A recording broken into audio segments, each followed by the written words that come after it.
નમસ્કાર મિત્રો, સ્વાગત છે તમારું આપણી યુટ્યુબ ચેનલ ડિજિટલ હાર્દિકમાં। મિત્રો, આપણે આ વિડીયોમાં વાત કરવાના છે માનવ કલ્યાણ યોજનામાં ઓનલાઈન ફોર્મ કેવી રીતના ભરી શકાય અને એ પણ મોબાઈલથી। આ વિડીયોમાં હું તમને મારા મોબાઈલથી પ્રેક્ટિકલ ફોર્મ ભરી બતાવી આપીશ। તો ચાલો વિડીયોને ચાલુ કરીએ। અને પહેલાં મારી વિનંતી છે કે તમે વિડીયોને લાઇક કરજો, ચેનલને સબસ્ક્રાઇબ ના કરી હોય તો કરી લેજો અને આ વિડીયો વધુમાં વધુ શેર કરજો, તમારા વોટ્સએપ ગ્રુપમાં મોકલજો। તો મિત્રો, સૌથી પહેલાં તમારા મોબાઈલમાં ગૂગલ ક્રોમ ખોલવાનું છે અને જેમાં ગૂગલમાં સર્ચ કરવાનું ઈ-કુટીર। તો તમે જોઈ શકો છો આ રીતના મેં સર્ચ કર્યું છે અને એમાં પહેલી જ વેબસાઇટ આવશે ekutir.gujaratgovernment.in વેબસાઇટ। તો આ વેબસાઇટ પર ક્લિક કરવાનું છે। તો તમે જોઈ શકો છો આ પ્રકારની વેબસાઇટ છે।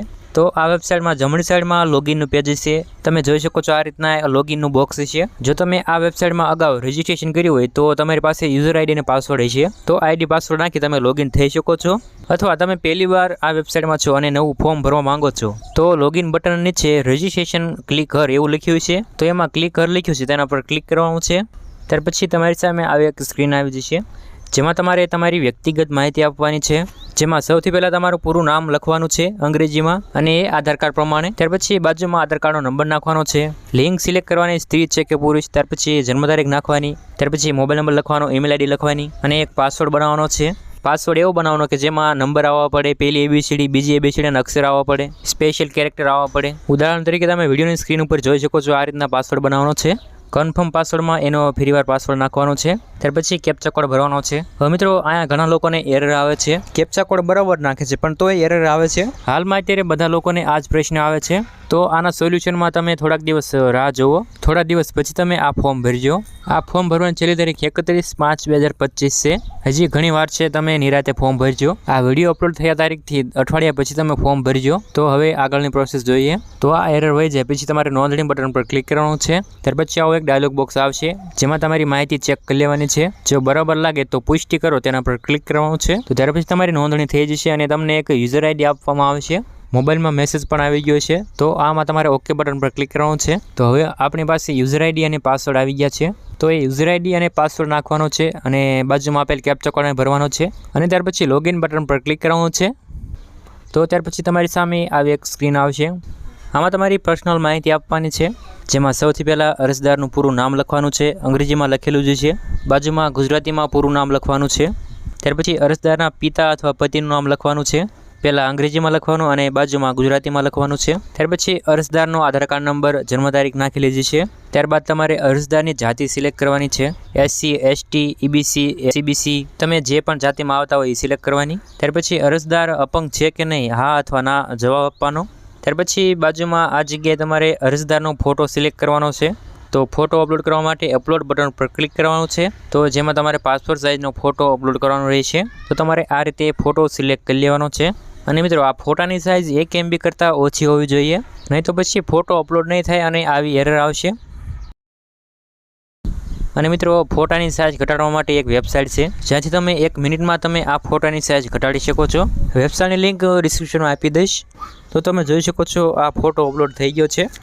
ત્યાર પછી મિત્રો, અરજદારનું હાલનું સરનામું લખવાનું છે, તમારા જિલ્લાનું નામ સિલેક્ટ કરવાનું, તાલુકાનું નામ સિલેક્ટ કરવાનું, ગામનું નામ, પિનકોડ નાખવાનો અને ત્યાર પછી અરજદારનું કાયમી સરનામું આપવાનું છે, અને જો કાયમી સરનામું અને હાલનું સરનામું બંને એક જ હોય તો ઉપર મુજબ તેમાં ટિક માર્ક કરી લેવાનું છે અને ત્યાર પછી બધી માહિતી એકવાર ચેક કરી અપડેટ બટન પર ક્લિક કરવાનું છે। તો ત્યાર પછી મિત્રો, તમે આ વેબસાઇટ ઉપર લોગિન થઈ જશો અને આવો સક્સેસનો ડાયલોગ બોક્સ આવી જશે, આમાં તમારે ઓકે બટન પર ક્લિક કરવાનું છે અને આમાં તમને કઈ યોજના લાગુ પડે એ યોજનાનું નામ દેખાશે, તો જેમાં તમને માનવ કલ્યાણ યોજનાનું બોર્ડ દેખાતું હોય છે, તો એના પર ક્લિક કરવાનું છે। ત્યાર પછી આવી યોજનાની માહિતી આવશે, આમાં તમારે નીચે ઓકે બટન પર ક્લિક કરવાનું છે, ત્યાર પછી સ્ટેપ નંબર 1 ખુલી જશે, તમારી વ્યક્તિગત માહિતી। આમાં તમારે કંઈ પણ કરવાની જરૂર નથી, માત્ર એક રેશન કાર્ડનો નંબર નાખવાનો છે, તો આ જગ્યાએ તમારો રેશન કાર્ડ નંબર નાખવાનો છે, બીજું કંઈ પણ કરવાનું નથી। અને ત્યાર પછી સેવ એન્ડ નેક્સ્ટ બટન પર ક્લિક કરવાનું છે।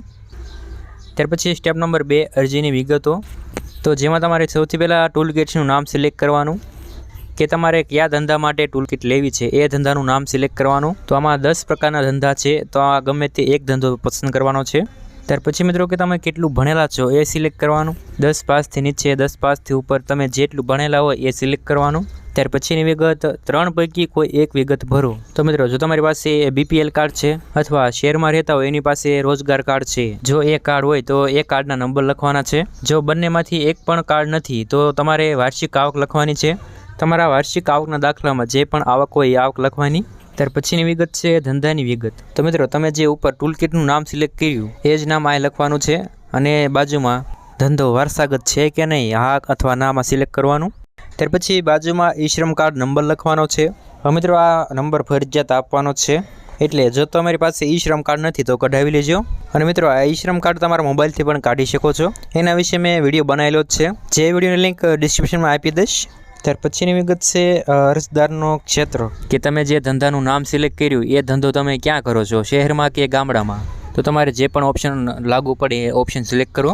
ત્યાર પછી તમારા ધંધા માટે તાલીમની જરૂર છે કે નહીં હા કે ના એ સિલેક્ટ કરો.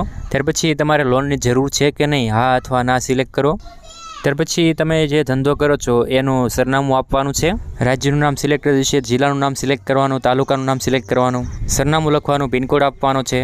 અને ત્યાર પછી બધી વિગતો એકવાર ચેક કરી લેવાની છે. અને ત્યાર પછી સેવ નેક્સ્ટ બટન પર ક્લિક કરવાનું છે. ત્યાર પછીનું સ્ટેપ છે દસ્તાવેજોની વિગતો. તો આમાં તમારે ડોક્યુમેન્ટ્સ અપલોડ કરવાના રહેશે. તો આ બાજુ ડોક્યુમેન્ટ્સનું નામ હશે અને એની સામેની બાજુમાં ડોક્યુમેન્ટ્સ નંબર લખવાનો છે અને એની બાજુમાં ફોટો અપલોડ કરવાનો બોક્સ છે. અને મિત્રો છેલ્લા ડોક્યુમેન્ટ્સ જાતિનો દાખલો અને આવકનો દાખલો. તો એ બે ડોક્યુમેન્ટ્સ PDF ફોર્મેટમાં અપલોડ કરવાના રહેશે.